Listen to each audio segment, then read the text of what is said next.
Should we look at the camera? Yeah, yes. So because I look like I'm always like looking like over there, or I got you, like they're just seeing it this side. And then boom, we're live. Boom! MMA Complete episode 44. Almost a year. 2 months from a year. 2 months from a year. All right, so we are live now, April 29th. We just streamed Bet the Deed podcast. Check that out every Thursday at 7 p.m. on Naked Sports.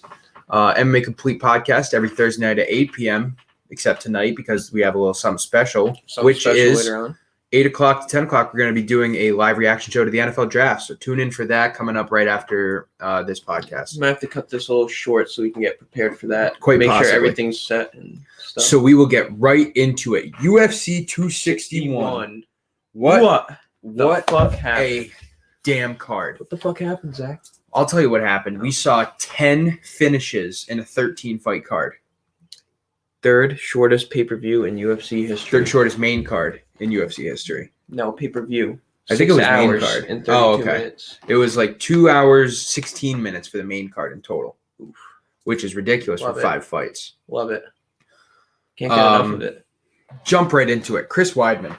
Prayers up to Chris Weidman. We're hoping him a speedy recovery. We hope that he can get back into it because he was one of the original holy shits in UFC that got people to watch the sport. A tremendous wrestler, great standing, who unfortunately, it's just one of those things that happened, fought Uriah Hall on Saturday. Within 17 seconds threw a leg kick that was checked by Hall and ended up breaking Chris Weidman's leg right on the shin. Dude. We're not going to talk too much about exactly the injury because it was gruesome, and we're hoping for Chris Weidman to have the best. But no, fuck that. That shit wrapped around that guy's leg. Yeah, it did.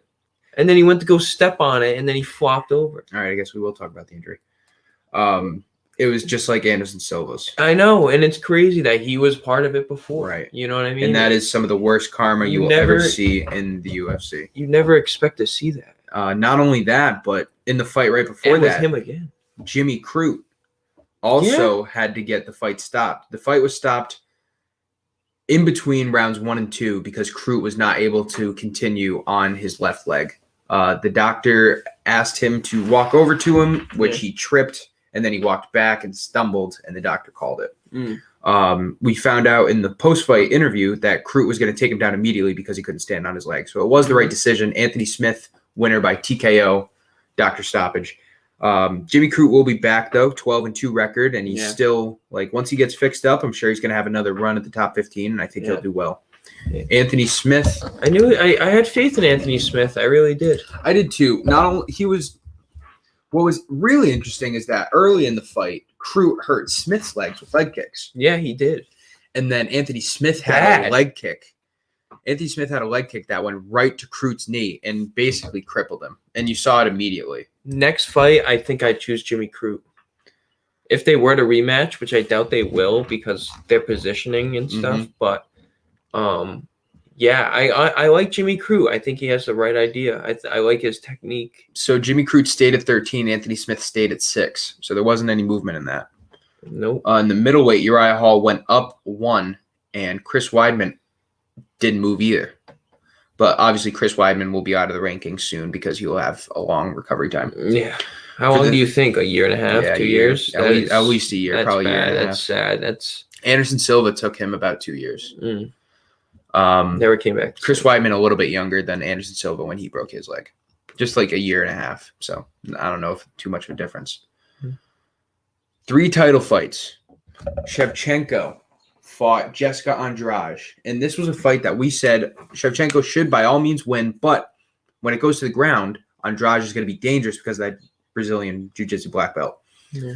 Didn't matter. Did not fucking matter. Shevchenko dominated Andrade on the feet and on the ground. In the second round, getting Andrade to a crucifix and having a TKO because Andrade couldn't protect herself coherently anymore. No. Shevchenko is a beast. Shevchenko is almost unarguably the second best woman in the UFC behind Amanda Nunes. Yeah, and she's faced her, twice already? Yeah. Yeah, I mean, it's Amanda Nunes, but she runs that division. You know what I mean? Mm-hmm. Andrade was her, if you look at the odds, it was her closest fight that she's had in years. and it was not close. Shevchenko TKO victory in the second round. Then we got to maybe the most hype part of the night. Weili Zhang, fresh off her fight of the year, amazing fight in 2020 against Joanna Jędrzejczyk, in which she went 5 rounds with Joanna, busted her up, and won by unanimous decision. Yeah. Faced Thug Rose Namajunas. Thug Rose.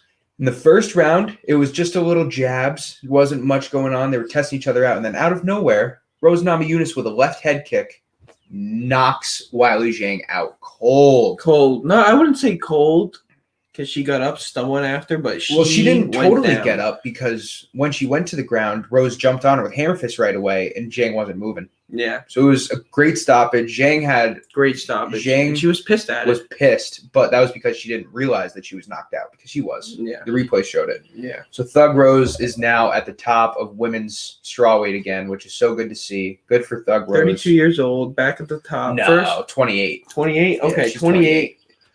First one to gain back. Second. I thought I saw a stat. GSP did it. No, first woman. First woman, that makes sense. Yeah. To get back the title. Because I think it's just her and GSP that have done it. Unless I think Cain Velasquez did it too. Because Cain had a trilogy with JDS over the title. Did Chuck Liddell do it? I don't think so. I think Chuck was just a one-time champ. I think he beat Tito for the belt way back when, and then Rashad Evans knocked him out, and I don't think he ever got it again. I could be wrong. Well, anyway. Yeah. And then for the main event. The first round was a great round. Usman won it barely, but Jorge had some good jabs. Good clinch work by Usman. Usman got a takedown in the first as well. He did. And then in the second round, one of the nastiest right straights I have ever seen. We always talk about Usman's jabs. It was the straight. That technique, dude. It was. The technique. And I just want to say quick shout out to Trevor Whitman. Trevor Whitman had a great night. All his fighters won. Night. A lot of finishes, so that says a lot about his coaching. One of the best striking coaches in the world. And that's good to know for future picks. Absolutely. That camp is turning into one of the best camps ever. Yeah, a lot of champions. So Usman, his level changes are really what did it. Because Jorge said after the fight that, he ducked his left shoulder. So he kind of faked an uppercut, but looked like he was coming in. And then just drove the right hand right into Jorge. And instantly Jorge was knocked out. Yeah, well, he kind of swiped his hand out. First time Jorge has ever been finished in the UFC. In 50 pro fights. 50 pro fights. And it was decisive. Jorge got up right afterwards, shook his hand, said he was okay. And he came out today saying that he wants to fight again this year in hopes of regaining another shot at the title. Yeah. And we all know who we just kind of called out. So before we get into that, before we get into that, yeah. 261 was a crazy night. Yeah. That was such a good night. Usman is now the pound for pound number 1 in the world. He's number 1 over John Jones. Yeah, but John Jones hasn't fought in a while, so understandably. Understandable. I believe it's Usman.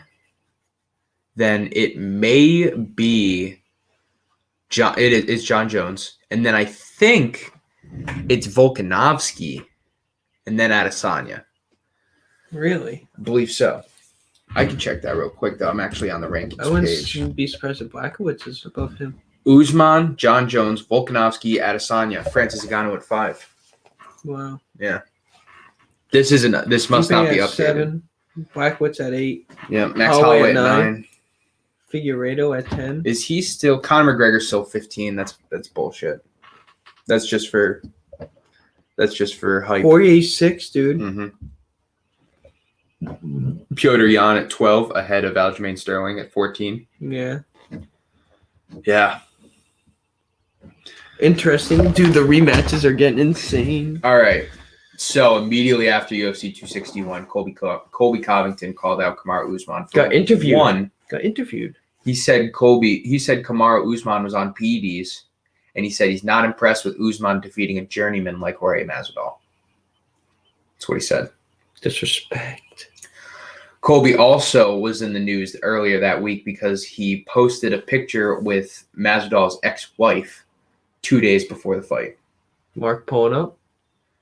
So Colby is likely to get the next shot at Usman, who, if anything this year's shown us, will probably fight sooner rather than later. Usman is probably going to fight like in the summer. Yeah. No. Only 2 months. 3 months? 3 months? Yeah. Only 2. So he fights who? Colby? Colby is next up. At least that's what Dana says, and it seems plausible. Yeah. Which is likely the fight you've been wanting? It's the fight I've been wanting. I think Colby is the second best fighter in that division. And I ain't going to say I didn't want it because I want to see this fight too. Yeah. And I think Usman has it. I really do. And I ain't going to back away from it. I think Usman has it, but I think Colby has a great shot. What up? He didn't see us. So we'll take a quick commercial break because Mark's going to be joining us and we can see what he thinks about UFC 261. Don't go anywhere. You're watching MMA Complete, brought to you by Fans Only Sports and Naked Sports. Check out all Fans Only Sports at YouTube, Twitch, Twitter, Periscope, LinkedIn, Facebook, Instagram. Check out Naked Sports on Instagram and YouTube, and check out MMA Complete Podcast on YouTube and on Twitter at complete_MMA. We'll be right back.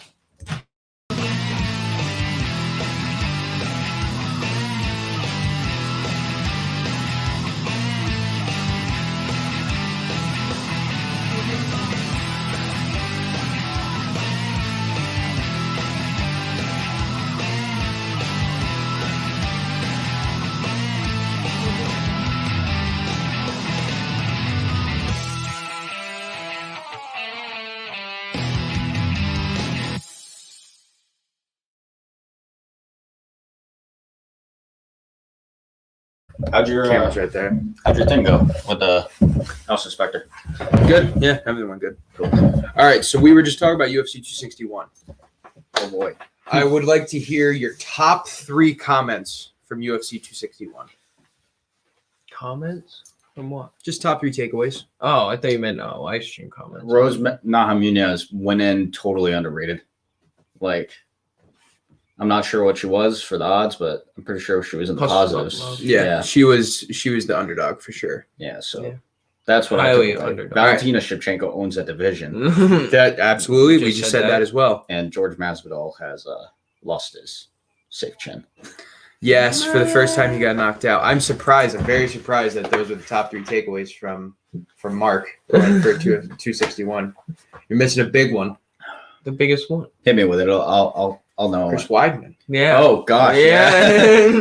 The broken one. He did have surgery to repair his leg, and it went successful. So that's great to hear. It was. We were talking about that. How it was just like Anderson. Mm-hmm. It's so sad to see. It was, and it's the same person. You know what I mean? Which is crazy. Ironic. And Uriah Hall, and how it's all connected with Uriah Hall being the last one to face Anderson Silva. Right. It's some type of curse. It's crazy how it all kind of 17 seconds is all it took. Yeah. 17 seconds. Uriah Hall, the first ever UFC fighter to win a fight without throwing a single strike. Yeah, that was a crazy stat. That's nuts. Hopefully Weidman will be back in like 2 years. 36. Yeah. I think if he comes back at 38 years old, he could get one more, good fight in him. I think he'd get one more good fight. I don't think he's going to get another run. Uriah Hall did say right after the fight that he owes him another fight. So if he can get back for it, he'd like to fight him again. Break his other leg. Oh. Nah, come on. Break his leg again? Come on. I don't think he's throwing any more leg kicks. He's going to be like, that's what I mean. Boxer and I'm a great wrestler. The same thing happened.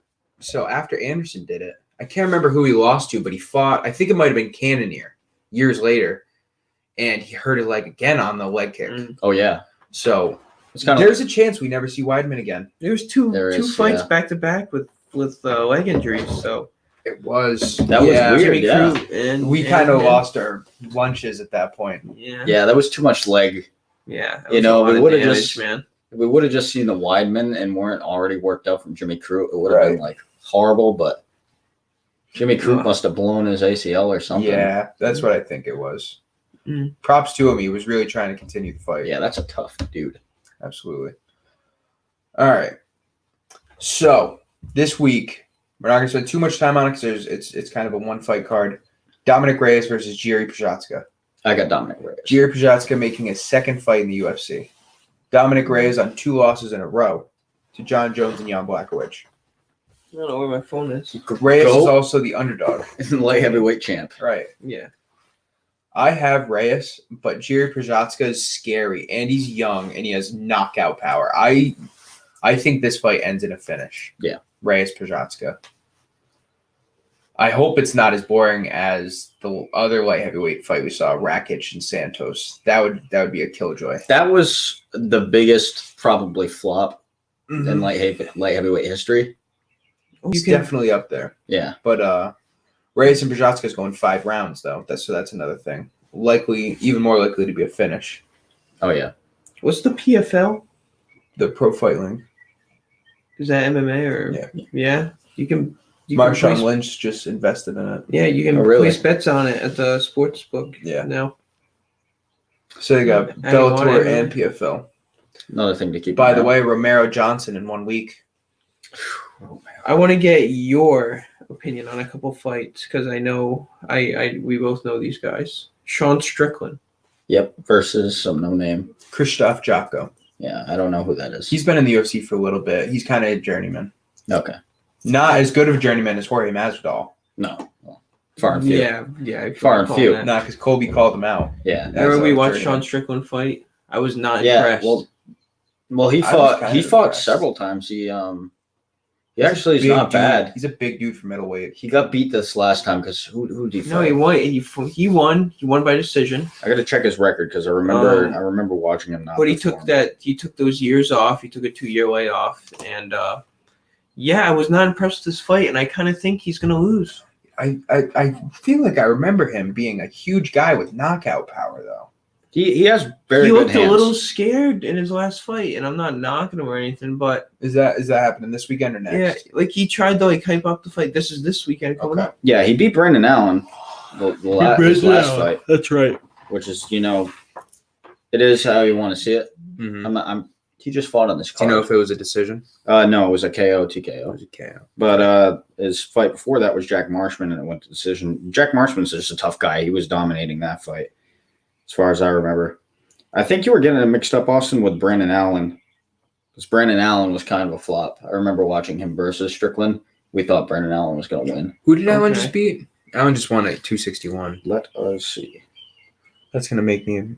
Yeah, he just beat Carl Roberson by submission, which is what we expected him to do. Oh, he had the leg lock. He had the leg lock. That was a great leg lock. Submission of the night, if not for that one-arm rear naked. First time ever in UFC history. So submission of the night went to the guy with the rear naked, the one-arm rear naked, and performance of the night went to Rose Namajunas for the awards, which I agree with because Rose, that was awesome to see.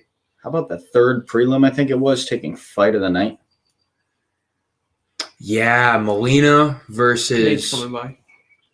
It was Jeff Molina versus. Oh, I can't remember the guy's name, but I do. That was a great fight. Jeff Molina won. A fighter from China, one of the 4 who were on this card, which is a big number. And they went 0-4. Yeah, that was pretty rough for China. That was pretty rough for China. Marco lost their champ at that. They did too. Wiley Jang will be back though. Yeah. That rematch is gonna be sick. That is gonna be a really good rematch. She's tough as nails, man. Like she wanted to get back up to fight. Joanna couldn't do it in 5. Rose did it in 2 minutes. Yeah.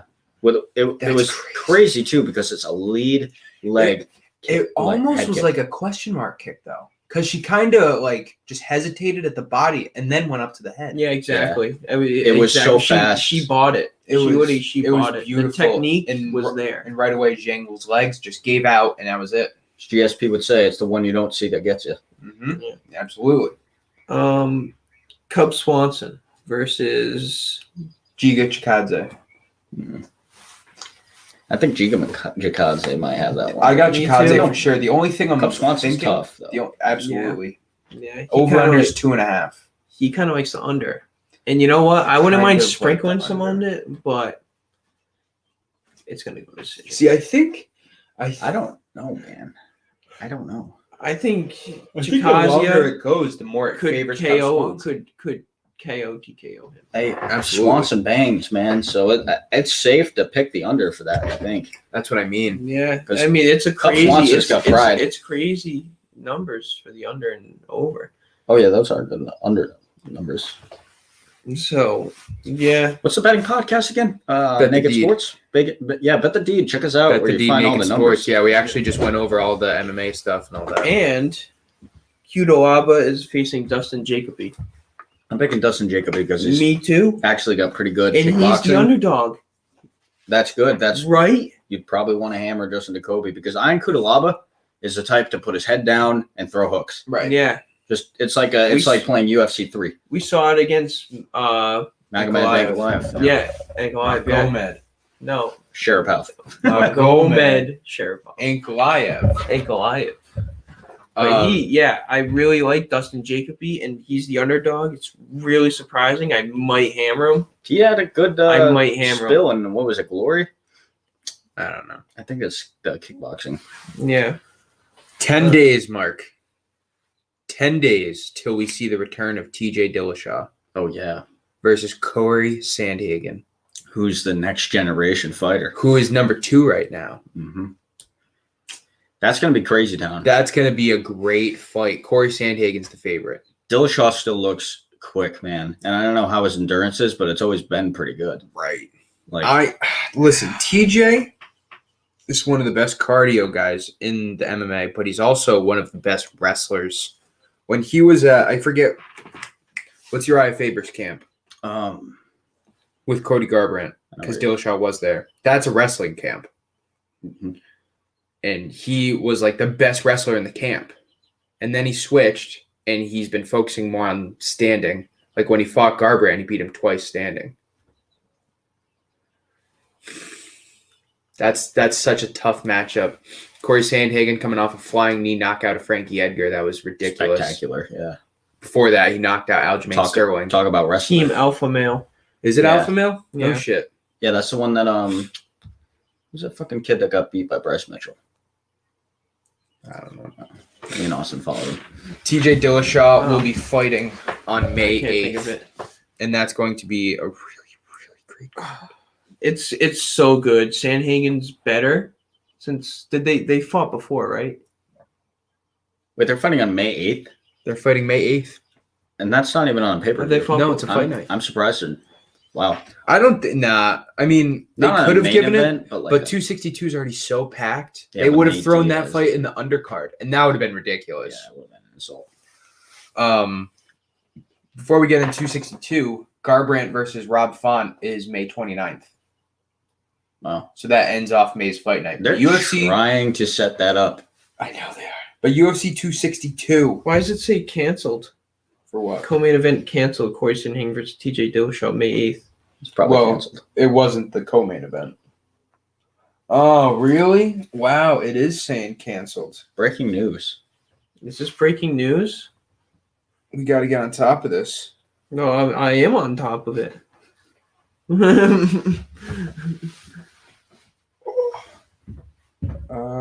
Facial cut forces TJ. One day ago, facial cut forces TJ Dillashaw from UFC comeback fight versus Corey Sandhagen. Oh, how do you do that? He got cut on his eyebrow. Yep, scar tissue buildup probably. Diego Sanchez pulled out of his fight against Donald Cerrone the same day. Oh, wow. What do you do with May 8th? What do you do with May 8th now? May I 8th have no idea. May 8th is fucked. They're going to either have some people step up or they're just going to have a very lame card. Yeah, he suffered a cut in training that was subsequently infected. He was hopeful to compete but did not receive clearance from doctors. That's terrible. I believe it. So we're going to get into UFC 262 coming live May 15th. We'll be live streaming 8 to 1 o'clock from Boston. We'll be getting into those matchups right away. We're just going to take a quick commercial. We will be right back.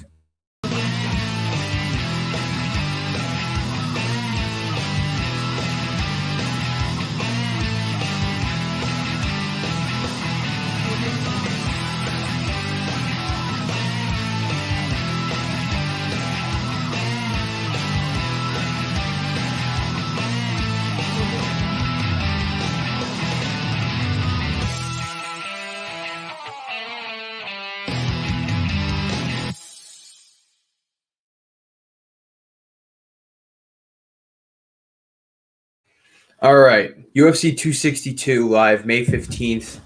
I do not know exactly when the card is going to start, but we can check that real easily. Usual times are on. Wouldn't it suck if we planned this whole thing and the actual fight cards like 4 o'clock? Oh God. It's not though. It's not though.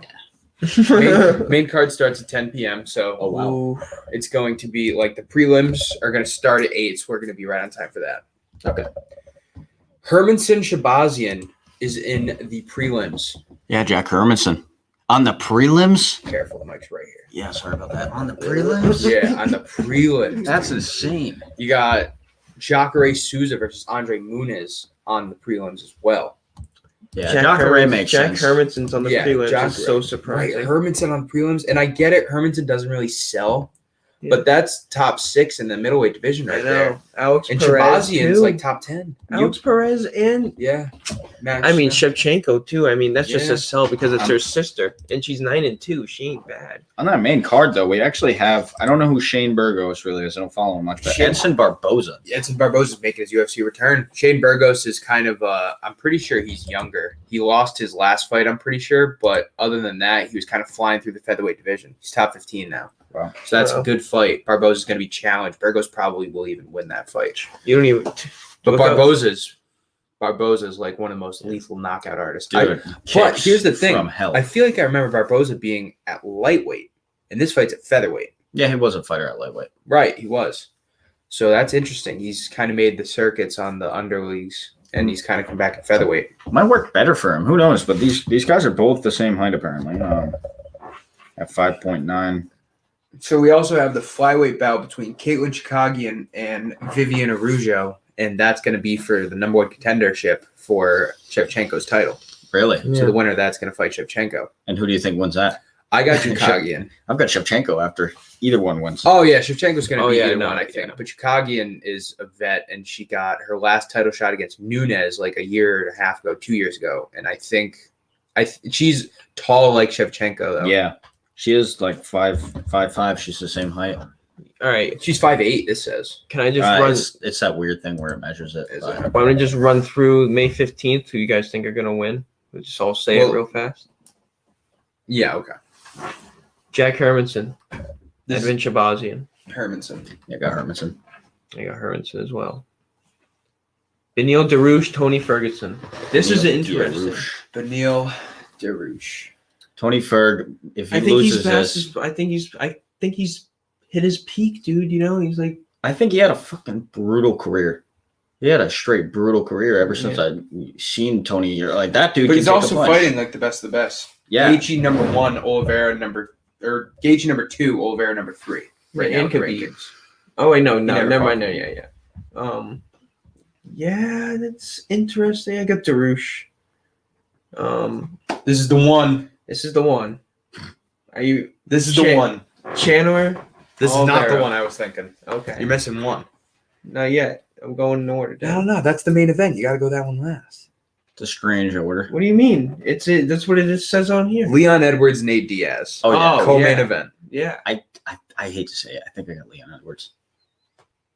I think I have Nate Diaz. Okay. All right. I think I have Nate Diaz. No disrespect, because Leon Edwards, he was, we were all saying no one's respecting him. He fights Bilal Muhammad, Dr. Stoppage. That didn't really say anything. Yeah. But he was decent in the fight. He didn't dominate Bilal Muhammad at all, but he was decent. Oh, with the eye poke, yeah. Yeah. But Nate Diaz, I mean, he's lost a couple of his last fights, but he's been fighting the best. And now he fights Leon Edwards, co-main event. Kind of short notice. That's the only reason I can see Diaz maybe losing, maybe.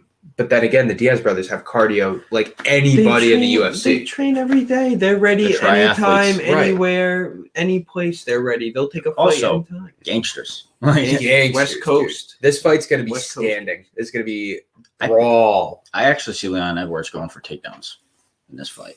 Yeah, but I think Diaz is great off his back. Dude, Nate Diaz has one of the best guillotines in the business. Yeah, he's great off of his back though, and submission artist, triangle choke, right? But I still think Leon Edwards his goal will be to take down Diaz and land some TKO. They don't have it on RI Sportsbook, but I'm gonna just write down the odds for you real quick, Mark. I want you to think in your head what you think the odds would be. It's crazy. And then I'm going to show you this, and you're going to be like, oh. It's crazy to not. What? That's what I mean. What? Oh, okay. It's That's insane. worth putting some on. Yeah, I'm going to put Nate Diaz. sprinkle to Nate Diaz. Give a little homage, you know? Dude, he has a great chance to beat him. Charles Oliveira, Michael Chandler. Oh, boy. Michael Chandler. I equate this to Anthony Smith versus Jimmy Crute in the sense that I changed my mind because I was Crute at first, big, and then I went Smith at the end. I've been Chandler big. You have. Okay. And I think I might have. I'm swaying towards Oliveira now.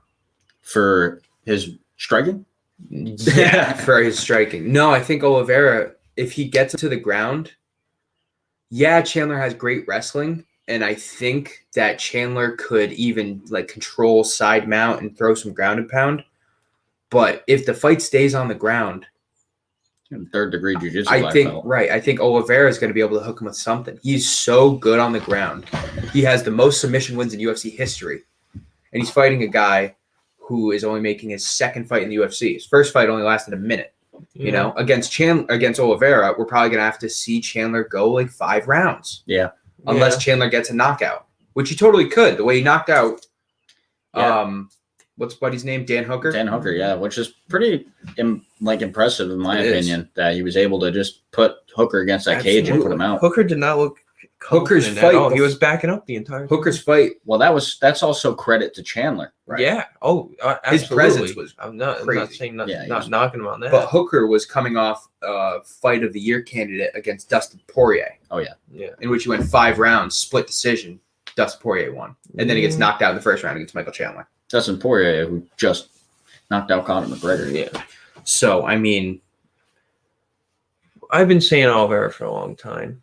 Okay. I flip-flopped before, but I gotta stick to my gut. I gotta go Oliveira. I can just see, because I can see Chandler winning 3 rounds, and then in the 4th round, Oliveira gets some kind of triangle right away. Yeah, with some tiredness, he's wrestling. He's getting a little sloppy. I wonder what it is for him to win by submission. You know what I mean? That's probably Oliveira by submission. I bet it's just as good as the odds of him winning the fight. No, Oliveira's the favorite. It's not there yet. Really? Okay. Oliveira is the favorite for that fight. The over-under is not even available either. So they don't want you to bet. What do you think the over-under is? 4.5? I'm gonna say 3.5. I would guess. I'm gonna say 3.5 because people might think Chandler can knock him out early. Yeah. You know. That's probably what after all the casuals seeing Chandler do that to Dan Hooker. I would definitely take the over 3.5 if that's what it is. This is off CBS though. Okay, I kind of like that. I would definitely choose that. Bad. Yeah, that's how Oliveira probably wins this. And I think I agree. Who wins by decision? Oliveira by decision. I think it's Chandler. I think it's more significant strikes. I think it's all depends. I think it's decision because I think if it goes to decision, we're going to see a lot of wrestling. Yeah, and I think Chandler could start off strong, but I think at the end Oliveira's going to have more control time. Yeah, just a more well-rounded ground character. Yeah, and he's wrestled a lot more. Chandler's a good wrestler, but he's a stand-up fighter. Oliveira has been on the ground his whole life. Yeah. Brazilian jiu-jitsu and wrestling, whatever. Oliveira's been on the ground. Dude, we're also not Oliveira saying one thing. Smothers it. Experience in the UFC. Absolutely. It's a huge factor. It's a crazy factor, and it's not even close. It's one fight compared to over a decade. You know what I mean? Quick little shout out. Check out Bet the Deed podcast every Thursday nights at 7 on Naked Sports. Sorry, I felt like it. Oliveira by decision. I think if it was going decision, I think I would take Oliveira. I've been Chandler the whole time. It's a tough fight. I think I got Oliveira. I think I do. I got Chandler by KO TKO in the second. Let me ask you guys this. This fight, May 15th, is going to decide the lightweight champ. We've been waiting for a lightweight champ since November. Oh, yeah. Yeah. Justin Gaethje is the logical choice for a rematch. He is. He should be. If he doesn't get the rematch. But Poirier McGregor is July 10th. Now, think about this from Dana's perspective. Money. Money. Now, if you make Gaethje versus the winner before McGregor Poirier, and then McGregor wins, millions of dollars down the toilet. If McGregor wins, he's going to get a title shot. Yeah, that's just what it is. No, McGregor Gaethje, I think. Yeah, I would like to see McGregor Gaethje because that would be a striking battle. But then what would you do? The champ just wouldn't fight? The champ just wouldn't fight for like a year? Who else do they have? Well, all right, so Oliveira Chandler's going to happen. The loser of that is going to be available for a fight. Yeah. Now, they could fight the loser of Poirier McGregor. And then the winners of Poirier McGregor versus Gaethje. Yeah. That would be like if you weren't fighting for the title. That's good. That's a good way to mix it up, Zach. All I'm saying is, if McGregor wins, he's getting a title shot. I don't think so. I do. There's no way Dana's... It's Conor. So you don't think Gaethje's just going to sit out 2 fights, 2 rounds? Yeah. Dana's the one that offers the contracts. Dana's the one that offers the contracts. And he wants Conor fighting in the main event for a title.